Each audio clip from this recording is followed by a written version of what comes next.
Assalamualaikum warahmatullahi wabarakatuh. Yang terhormat Ibu Vina Fahriyah, SPD MPD, selaku dosen pengampu mata kuliah Pakem Sains. Perkenalkan, kami dari kelompok 9 akan menjelaskan tentang analisis jurnal, penalaran ilmiah, dan hubungannya dengan pemecahan masalah kasus guru IPA SD. Kelompok kami beranggotakan 1.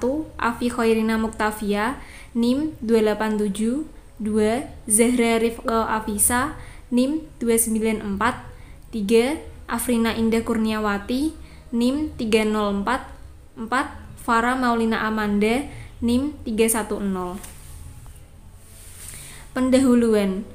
Pemecahan masalah memiliki tempat yang menonjol dalam penalaran ilmiah karena dampaknya terhadap perubahan dan peningkatan perkembangan emosional, kognitif, dan psikomotorik. Penalaran ilmiah perlu dikembangkan selama di sekolah menggunakan konteks pemecahan masalah. Oleh karena itu, penting untuk memastikan guru sains sekolah dasar memiliki latar belakang yang memadai dalam pemecahan masalah dan penalaran ilmiah. Pentingnya critical thinking untuk calon guru. Fungsi kurikuler, peran instruksional, penalaran ilmiah, dan pemecahan masalah berfungsi untuk mendorong keterlibatan siswa dengan pembelajaran IPA.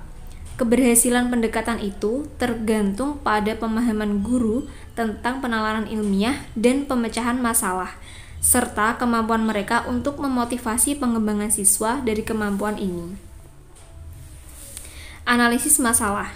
Penalaran ilmiah sangat penting dalam melakukan dan mempelajari sains, melibatkan berbagai praktek ilmiah, teknik dalam membangun klaim, dan solusi pengetahuan berbasis bukti, seperti mengajukan pertanyaan, mendefinisikan masalah, merencanakan dan melaksanakan penyelidikan, menganalisis dan menafsirkan data, membangun penjelasan, terlibat dalam argumen empiris, serta memperoleh, mengevaluasi, dan mengkomunikasikan informasi. Selanjutnya, penyelesaian masalah.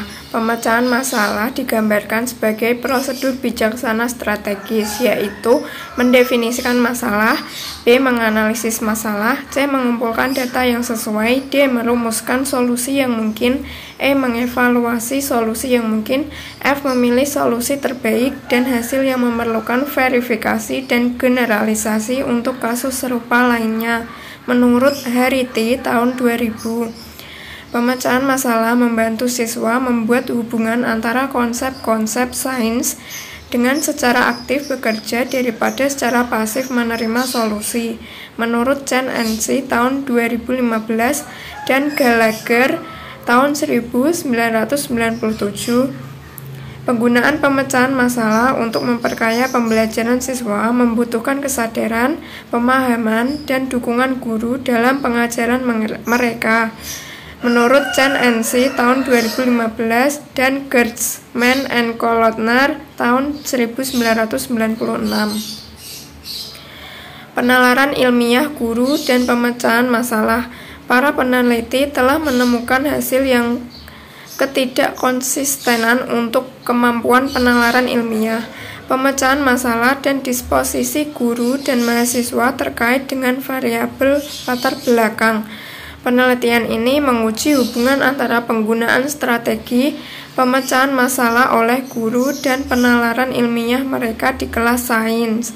Selanjutnya, penelitian ini menyelidiki dampak gender, kualifikasi, pengalaman bertahun-tahun, dan spesialisasi pada tingkat penalaran ilmiah berdasarkan strategi pemecahan masalah guru sains sekolah dasar atas.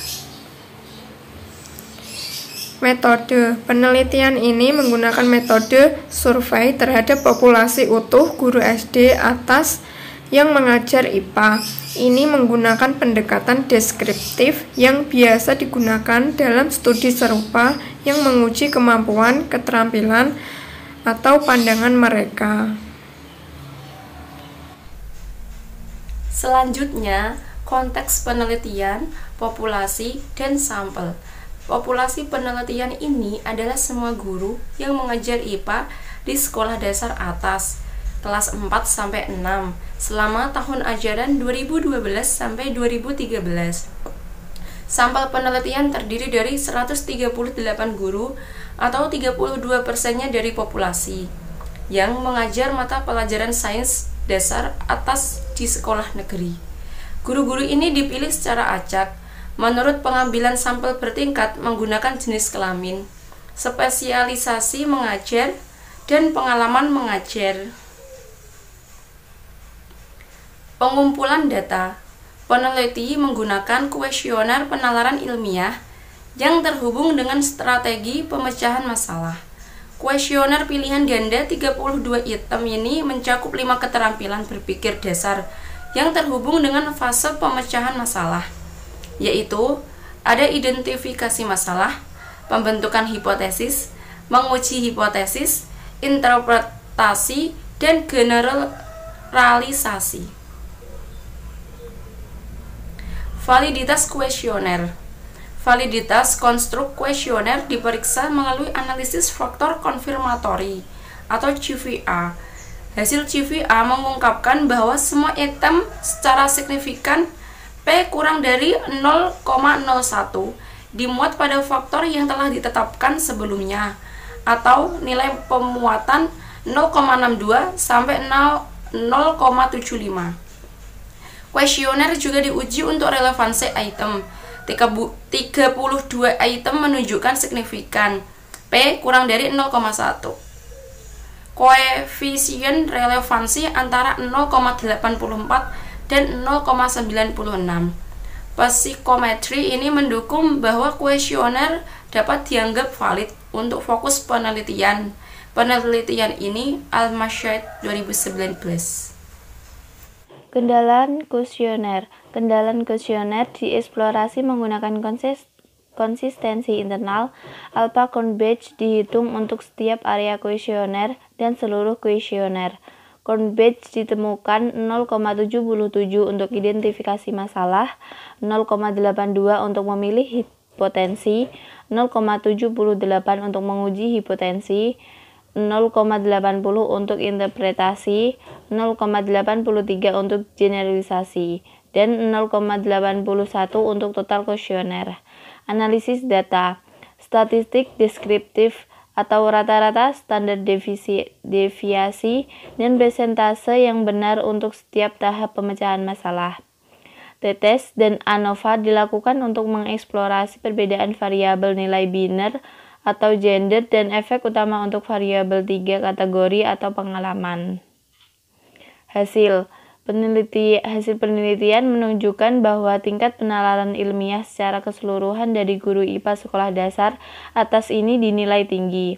Semua skor presentasi benar subskala antara 63 sampai 90%, dinilai sedang hingga sangat tinggi. Kinerja tertinggi adalah untuk subskala interpretasi, kinerja terendah adalah untuk masalah subskala identifikasi. Kementerian Pendidikan selama 3 tahun terakhir mengadakan berbagai lokakarya dan program implementasi untuk guru magang untuk mendukung pengembangan profesional dan meningkatkan tingkat keterampilan berpikir ilmiah guru. Para guru sekolah dasar terus mengembangkan diri dan tetap mengikuti metode pengajaran modern, kemajuan teknologi sebagai tanggung jawab tugas mengajar mereka.